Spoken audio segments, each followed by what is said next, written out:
Hello and good afternoon, everyone. I am Alaina Viau, and I am the Executive Artistic Director of Loose Tea Music Theatre. I am a director and creator in Toronto, and with me for our panel today, which is creating opportunity for a new Canadian opera canon, I have with me Marcia Johnson, Joanna Diindiisikwe and Eliot Britton. So Marcia, why don't you introduce yourself?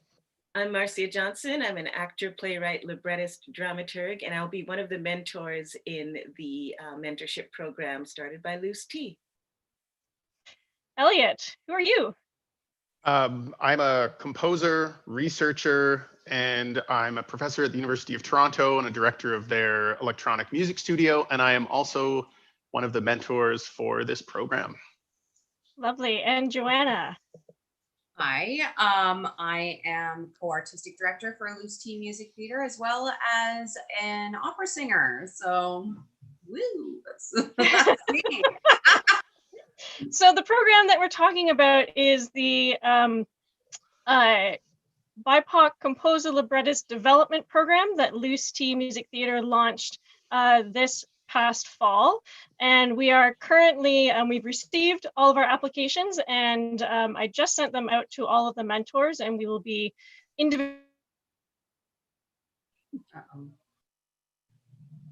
We will be looking at them individually. She's frozen, no. This happens, and we'll be looking at them individually, and I'm really looking forward to the process. It's always a challenge going through when there's so many different strong applications, and I'm looking forward to working with all of you and going over the material. Yeah, me too. I started reading one of the applications and it just randomly the first one on the list, and it was so well put together.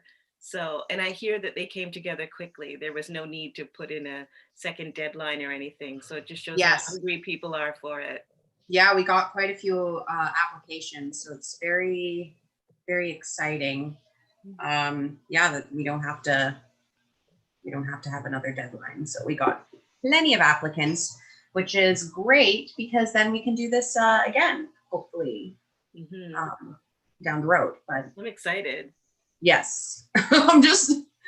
So I'm pretty sure that our host just got teleported virtually for a moment here. So if I remember correctly, we were going to start by talking about a little bit about what the program is and why it's important. Okay, so let me tell you a little bit about how this program started. So Alaina and I have been talking for some time. So I'd say about 2 summers ago, so before I became artistic director for Loose Tea, we had talked about issues within opera and we wanted to make concrete change within the industry. From our brainstorming, we came up with the Composer Librettist Development Program, which originally we were looking to create an Indigenous Composer Librettist Development Program, but with the call to be anti-racist and tackle the racism issues within opera, we realized there was an opportunity to open the program up to BIPOC, which was obviously a better decision as there wouldn't be many applicants. I'm sure it was just Indigenous. So so that's how we started. That's how it came to fruition. And I'll tell you a little bit about the program itself. So the program is a 2-year program. It supports the development of diverse creators new to opera and music theater. There will be 2 teams of BIPOC identifying composers and librettists who have not had the opportunity to explore their creative voices in opera. So these teams will be selected to write a 30 to 45-minute chamber opera with support from our 4 established composers and librettists. We have 2 here with us today. Yay. And the selected creators will develop their pieces during 2 extensive workshops. So one's going to be a reading and development workshop in the summer of 2021. And then there will be a fully staged with tech workshop in the summer of 2022. We will also be providing a full commissioning fee to be paid to the creators, which is great. So they get paid for their work as well, which is awesome. And Alaina's back. Hi. Of course, my internet went down right then. You know, so we just went over how the program started. What the program and the BIPOC composer librettist program. Development program. That's what Amazing. we were going over, and I just let everybody know what the program is. So if I remember the list, it was what it is, and then I think, forgive me for just being list focused, but then why it's important. Let's talk about why we're doing this, what our hopes are from your perspectives. Maybe Eliot and Marcia, you can talk about, what's exciting about this program. Well, for me, early librettist Marcia is completely jealous of these people who are going to get this opportunity. That's just unheard of, that you would be paid for the training that you get and then be treated as a professional and get your work out there. It's a wonderful thing. There are already programs out there, but I could see why a BIPOC person would feel maybe not welcome, or maybe their work just wouldn't seem to fit in with classical opera training. And there's so many wonderful stories out there, and I just love that talented people won't have some of those barriers. And I'm so happy to be there for them, but I'll just have to curb the jealousy while I'm working with people. I'm building on that a tiny bit. The chicken egg problem of how to get into the world of opera, this is the solution for that kind of thing, to answer the question of, well, how was anyone going to trust you to do something at the scale of opera if you haven't done opera? So this is that way in, and this is the kind of thing that can really launch careers and completely change people's trajectories by getting that experience and getting people to work with you and move you into that sphere and get that hands-on experience. And I think that that is exciting. We really wanted to commit to a longer, slightly bigger, more than just piano. So it's in what we have is an up to 8-piece ensemble, and then also having it be a significant length, because that isn't really taught. You have to learn how to write longer narrative opera in a cohesive manner. And we wanted to commit to having that also have a performance, because there's the writing of it and the workshopping of it.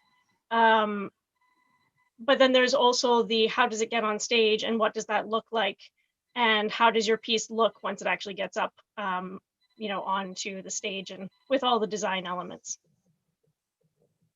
And what are we hoping to achieve? Like Marcia and Eliot, what are you hoping to see from our cohort? Oh, shall I go? Well, I just think there's such a wide variety of stories out there. Like I myself, as a playwright and a librettist, am committed to telling the stories that aren't told, or from people who are underrepresented or marginalized. So to come from a community and to have stories that you grow up with, and to have an opportunity to share those stories, and people just love stories, and just to put that out there. I love helping people find their voice, find a way to get that story told, and I can't teach anyone to write. I can get them to write. I can show them what's working, and they can develop their own style. And it's always exciting to see that. And this will be my first time doing that on an opera level. Cool. What about yourself, Eliot? I'm really excited about the idea and the opportunity for the traditional musical training to be undermined a little bit as the fundamental gatekeeper to composing for opera. So the idea that because opera is complicated and the scale is large and the pressure is high and there's a lot of infrastructural pressure a lot of the time, you only are given the opportunity to do it by others. It's very hard to create opera in isolation. So there's always someone else who gets to decide. And it's a very sort of prescriptive and gatekeeper oriented in that sense. So to open it up and really think about different ways of what opera can be for different types of underrepresented voices and the different types of stories that they can tell with their musical traditions and their musical skills.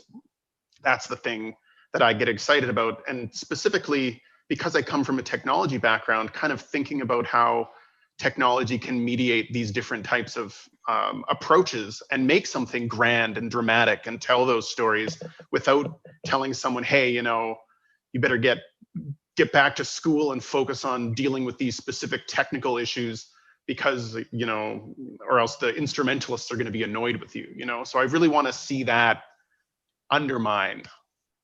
And I realize that sounds funny, and I say that from the context of someone who teaches at a university, but still. I just want to add to that. As a writer, a lot of the times when I present my work, there are people misunderstood and wanted to put a certain frame around it, the frame that they are used to. So, you know, if a character is Black, there has to be this focus on racism. There has to be this focus on how different they are, rather than just to be able to tell the story. And I've seen other writers get caught up in that. They have to put in this frame to make it palatable for their audience.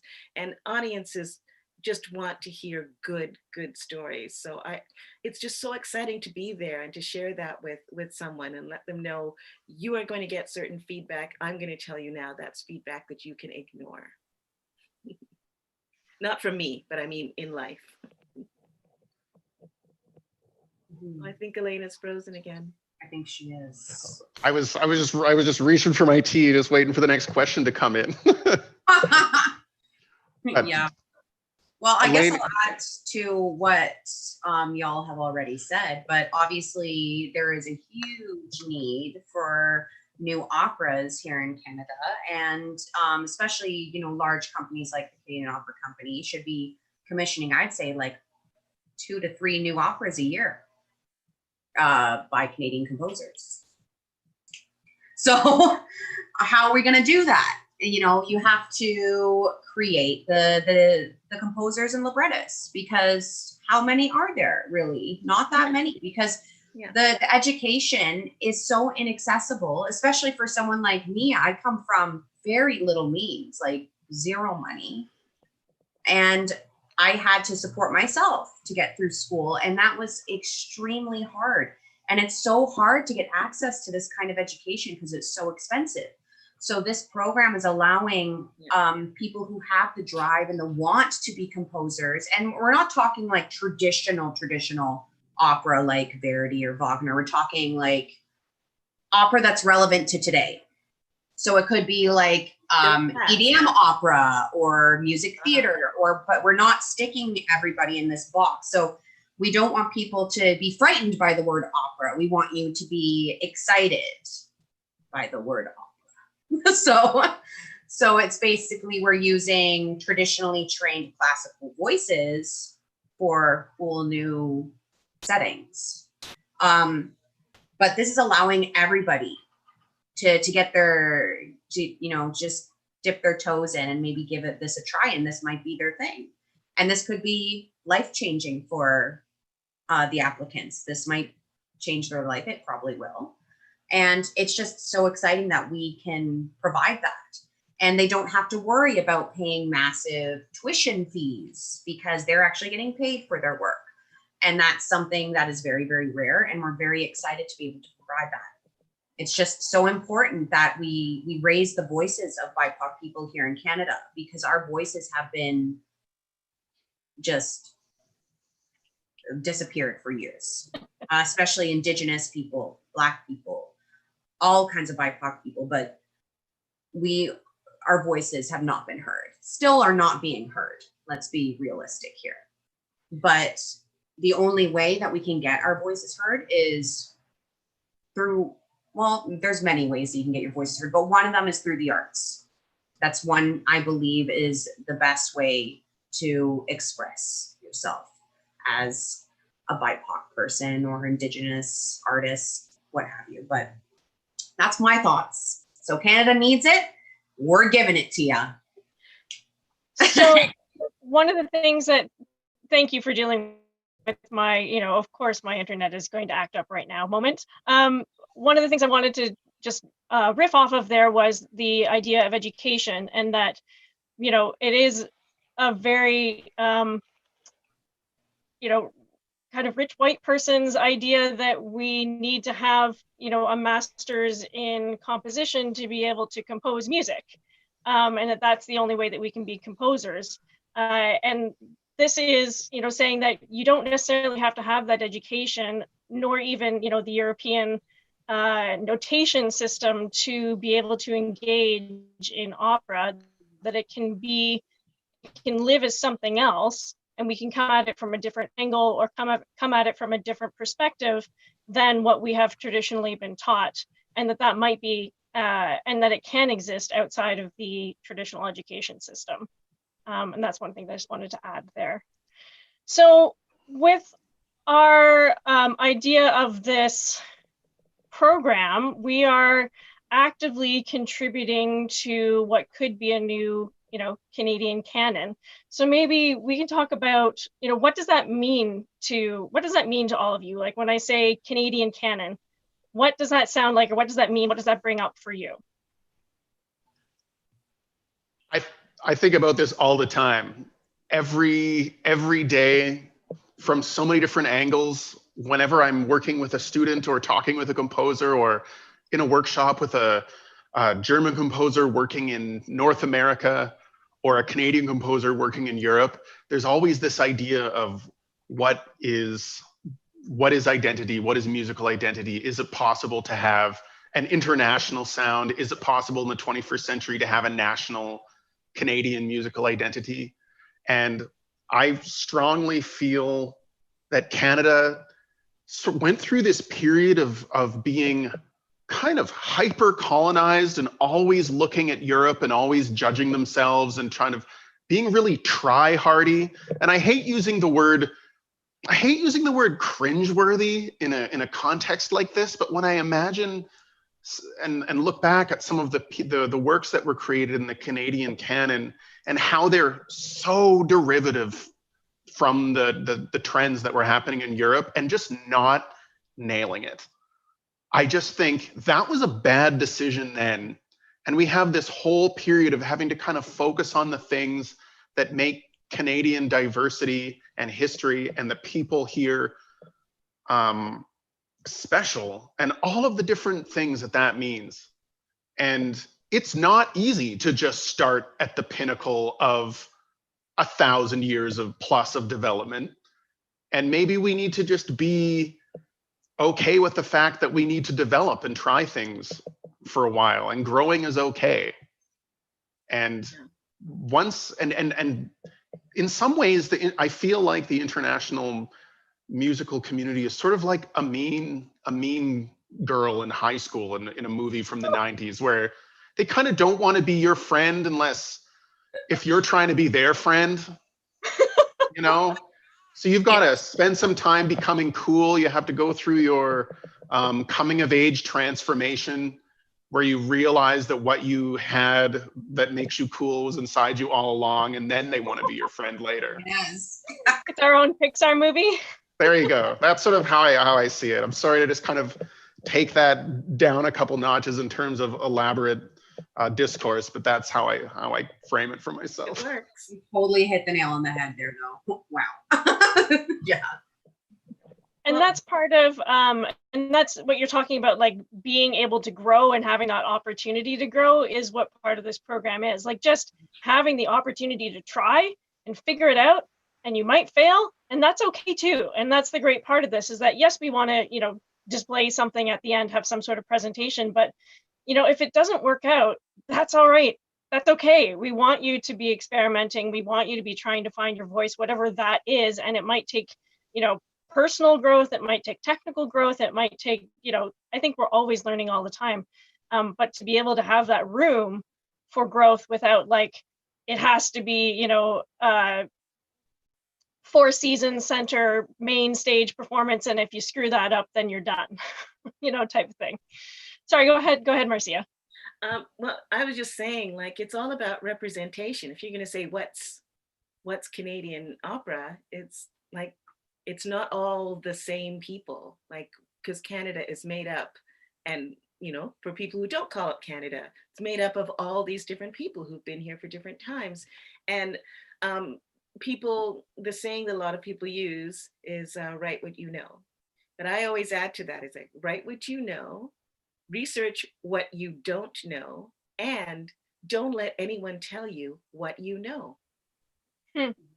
So I can write about Queen Elizabeth if I want, because if I'm writing about, maybe I feel like there's a part of her that's about isolation, I know that. So no one can tell me I can't write about her. Right. Yeah. Cool. What about yourself, Joanna? Especially since you've actually been in a number of new operas, and you were in the revival of Louis Riel that was had some problems of its own. And how are you seeing the new opera that's being developed right now? What's your experience with it? Maybe what do you see as some of the issues, or why don't you talk about some of your experience with the new operas that are being created? Yeah, sure. In case some of you don't know, I am a Diindiisikwe opera singer, and I sang the role of Sarah Riel in the COC's production of Louis Riel in 2017 by Harry Summers. And I have sang the role of Native Girl in Pacific Opera Victoria's touring production of Missing, composed by Brian Curran and libretto by Mary Clements. So I find for myself that being a part of new Canadian works, that's what I strive to do. I don't like to sing in, I don't like to do Mozart, all the traditional stuff. I'm like, nah. What, you don't like Mozart? Who are you? Oh my gosh. I'm so sorry. Except not. I'm really not sorry about that. But yeah, no, there was some problems. For instance, in 2017, did we really need to redo Louis Riel? Absolutely not, because it was not relevant for today, just because, one, it was written by a white man who doesn't understand anything about the culture, our culture as Indigenous people, who went and took a song from the West Coast that was a sacred mourning song and then stuck it in Cree, which it was not originally in Cree, the song. So he just took it, he's like, oh, that's a nice melody. I'm going to stick some Cree in there and then we'll call it a day. No. So like, it was just completely ignorant. But anyways, that's what, 50 years ago, even more. It's a long time. We've moved forward with the idea of that maybe there could have been something different in its place. Exactly. There should have been something different. So moving forward, I think it is very important for Canadian opera companies to commission new works that are relevant to today. And that's what we should be striving for, really. And, because I performed in Missing, and the opera Missing, it addressed the issue of missing and murdered Indigenous women and girls in Canada in a very deep and moving way. More eyes were open to the issue because of this opera. So I believe, we just need to start having new operas commissioned on the regular, at least 2 to 3 every year from large opera companies in Canada. And we want to give a voice to people who will push the boundaries of opera in Canada while shining a light on relevant issues. So I think this actually might dovetail perfectly into a conversation that Marcia and I had about commissioning new operas and how that feels for people new to the art form. What are your thoughts, Marcia? Well, it's different, like, because I come from the world of theater, and there are so many theater companies. Like, you can just keep trying and trying until you get there. But if you hit the 6 major companies, then you're just lost. Like, what do I do now? Can I produce myself? Which, I mean, theater is expensive to, self-produce, opera even more so. So to know that there is a company out there that is actually going to train you, where you're going to actually be able to have something on your resume if the company that's just brought you on in this mentorship doesn't commission you, but you know what I mean? Like, to be able to go on and have more opportunities, it's wonderful. And there are wonderful success stories from the theater world, like Obsidian and Fujian and Cahoots, that have gone ahead and created these wonderful artists and pieces, and sometimes to their own detriment. They can't find, like, Stratford's calling, Canadian Stage is now using this person. So they have built up this wonderful talent force that now everyone knows is out there. And that is my hope. That is my dream for what's happening with Loose T. And people will forget that there was a time when you actually had to be this blatant and say, we're looking for BIPOC people to mentor. Like, there's going to be a time when you're saying, well, they've always just been around, haven't they?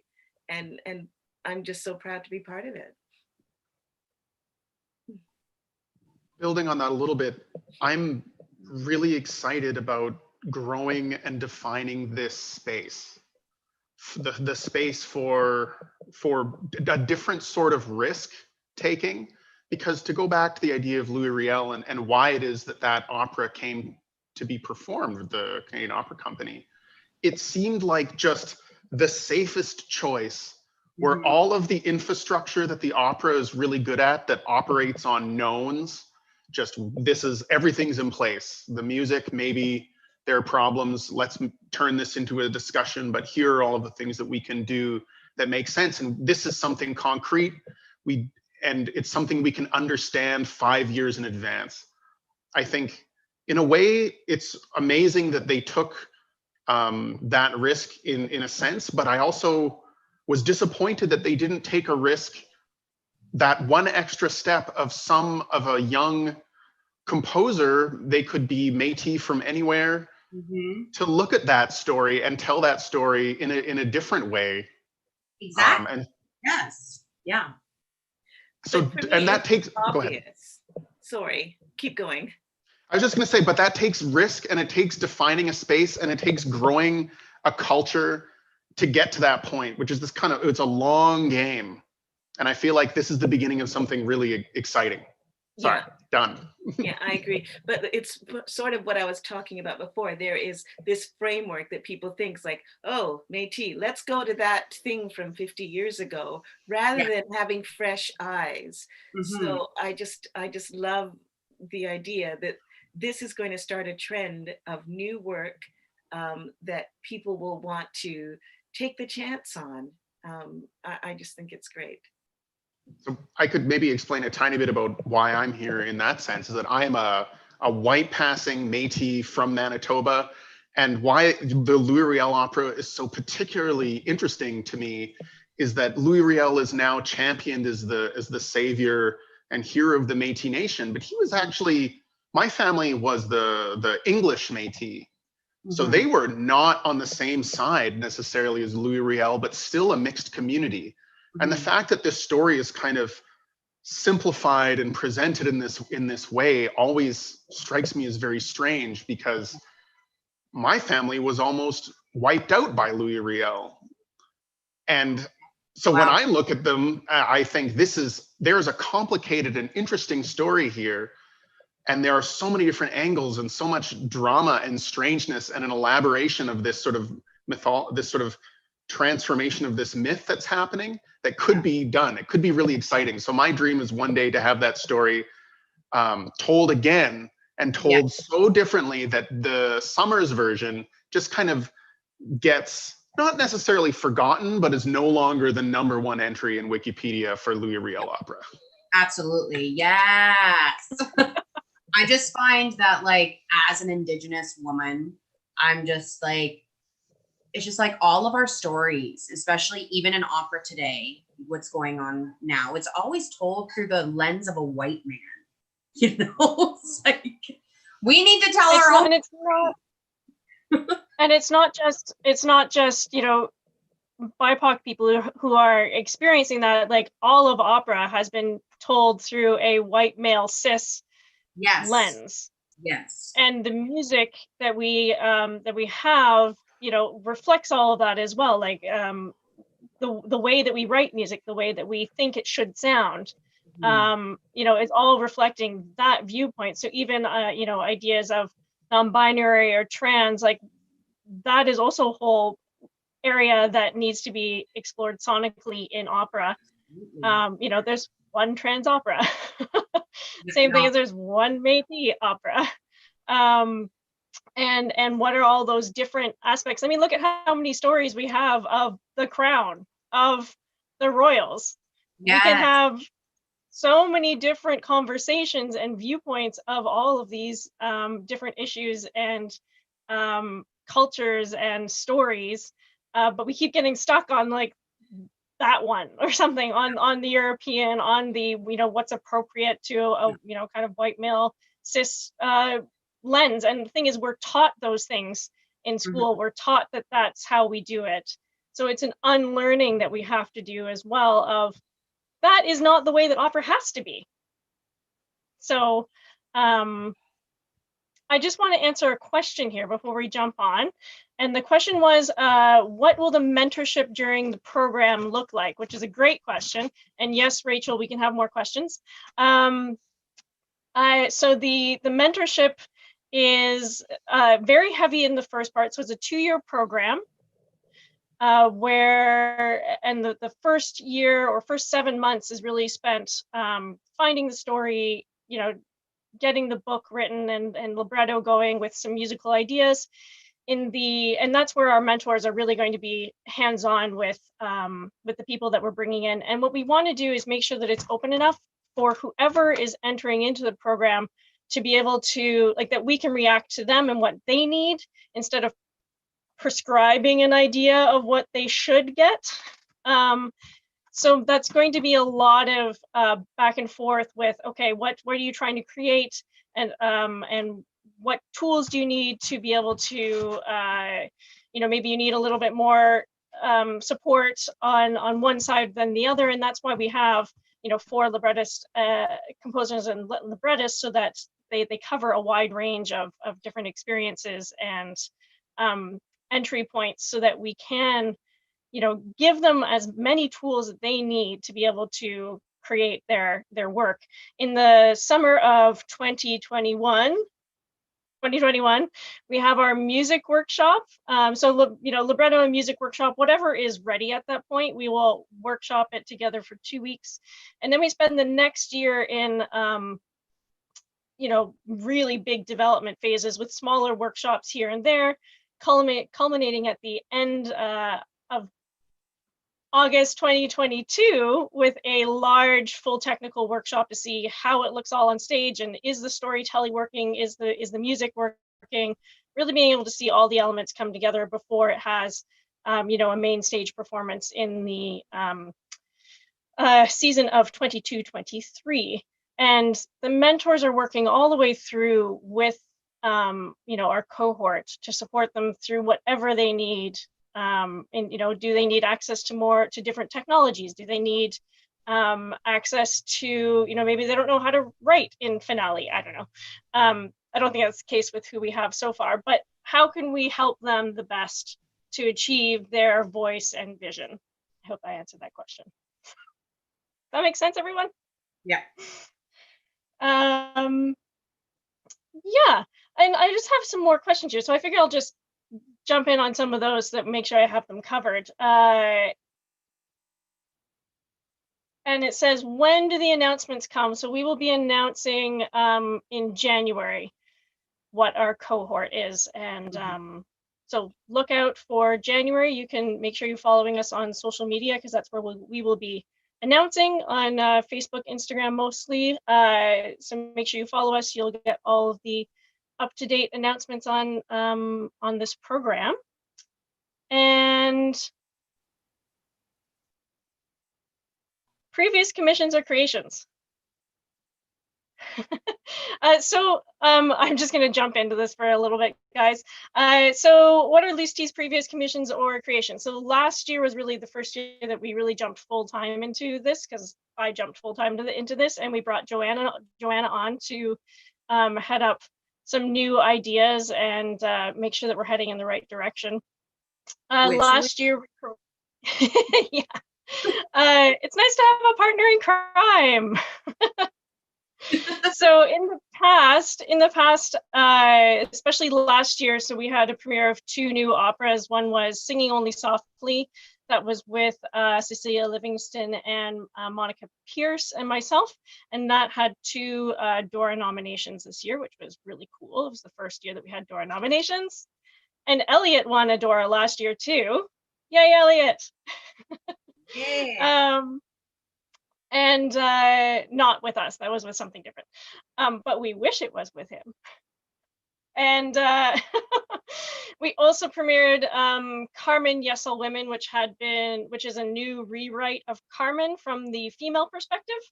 And that was something that I've been working on for a good 3 years. And that was part of my unlearning of, you know, what is the lens that these operas have been specifically written and told in. I think I have frozen. Yeah, but we can still Still hear you. Oh, you're good now. You're good. You're good. You're good.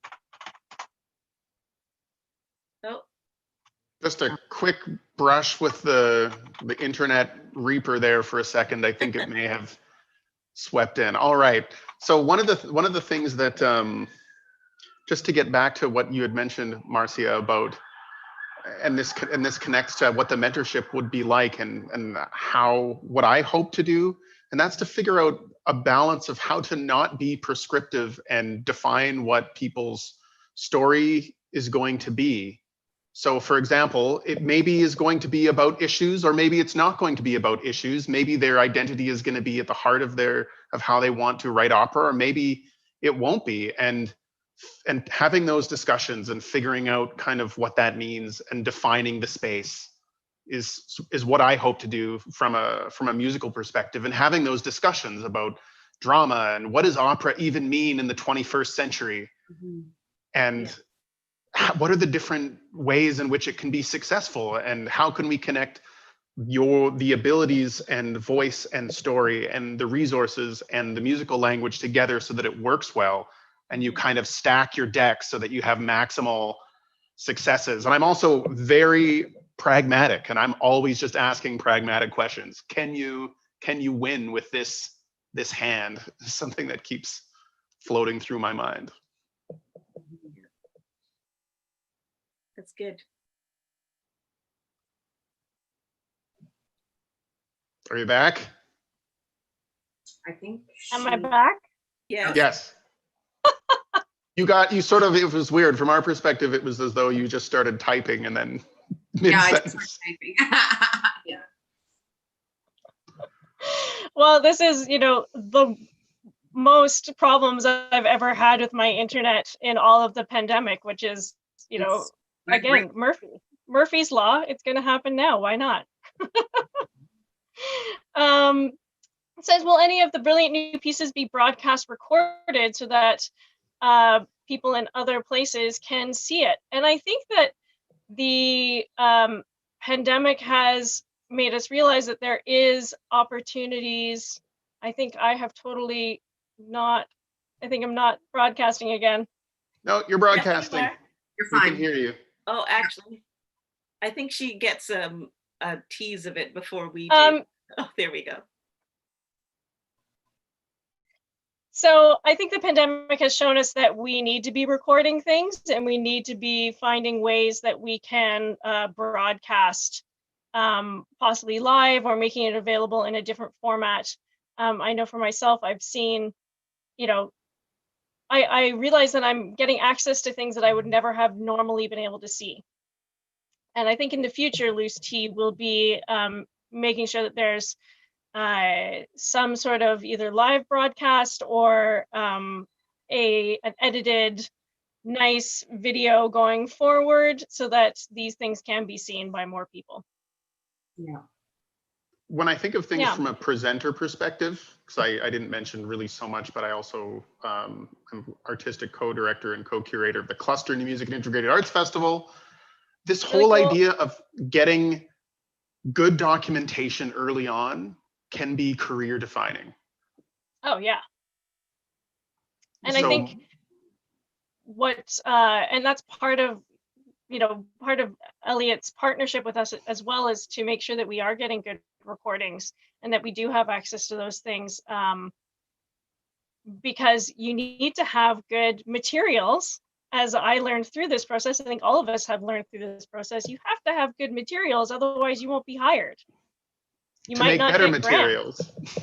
Yeah, like you need to have, stellar materials right from the beginning. Otherwise, they might not stack up against other people's materials, and that does affect your grants and whether or not you'll be hired again. But it's expensive, and that's another barrier. Mhm. So that's the other thing, is making sure that we are providing those materials so that people can get hired later on after our program. We're setting them up for success. Taking all of our, learned experience and helping everyone. So we have about 4 minutes left. Maybe we can just do some last minute thoughts. Joanna, why don't you go ahead? What are your last minute thoughts that you want to share with people? Last minute thoughts are, I'm extremely excited about our BIPOC librettist composer development program. I can't wait until we start working with our creators. And it's just something that I'm so excited to be a part of. And I'm excited to be a huge pillar of change in opera in Canada today. And yay for Loose T, yay for us. Yay. Yay for us. Eliot, what are your thoughts? I've, as a scrappy upstart elder millennial, I've seen a lot of beginnings of things in places where there's a lot of gatekeepers. And I can definitely tell that this new project has all of the elements of something that will really make a difference going forward. And the people are part of that. The idea is part of that, and the moment is part of that. So I couldn't be more excited to be here at the ground floor of something really interesting. Cool. Marcia. And I'm Sorry, just saying, Marcia. thank you. Don't be afraid of opera. I mean, I think that there's a thing out there that it's meant for rich people, it's meant for old people, but when it is done well, when that story and the music mix in a way, just shivers. It's, give it a chance. And especially with these new people who are going to be just coming from their own places and not from that world that maybe you're afraid of, give it a chance. There's some really beautiful work being created. Yeah, and with Loose T, there are some other really great companies that are doing a lot of work besides Tapestry, who their mission is to create and present new opera. But there's a new festival at Queen's University, the Watershed Festival. I hope I said that right, Deanbury. That is looking at that intersection of music theater and opera and all that gray area. Which is really what Loose T is interested in, is what is that gray area, and why do we have to have these silos between opera and music theater, or musical theater and theater? It's all theater. So breaking down these silos and breaking down those ideas of what is opera and what is musical theater. And I'm really excited to see how all of maybe these different entities will start working together, because really we're creating a new ecosystem of a new opera expression, I guess. And hopefully we will be part of a national growth for this possibly more interactive idea of what opera can be. So, and I'm really excited I feel incredibly lucky that I get to spend my time with these brilliant people who have such a range of experience. On our mentorship, we also have Cecilia Livingston, who's a composer, and Marjorie Chan, who is a librettist director, artistic director of Theatre Passmarais. And I've been very energized by them and by the contributions that they've made to this program already, because I feel like there's my ideas and Joanna and I have ideas, but we need to get out and have the opinions of other people to be able to make this a successful program. So I just feel so lucky to have these incredible people around me helping to create and build this incredible program. So make sure that you follow us on social media. Loose T Music Theater. We also have a website that is .com. And we're mostly active on Facebook and Instagram. So follow us to get more information and see our journey. So thank you everyone for joining me. Thank you Opera 5, Musique Trois Femmes, and McGill for hosting this incredible weekend. And hope to see you all soon. Bye.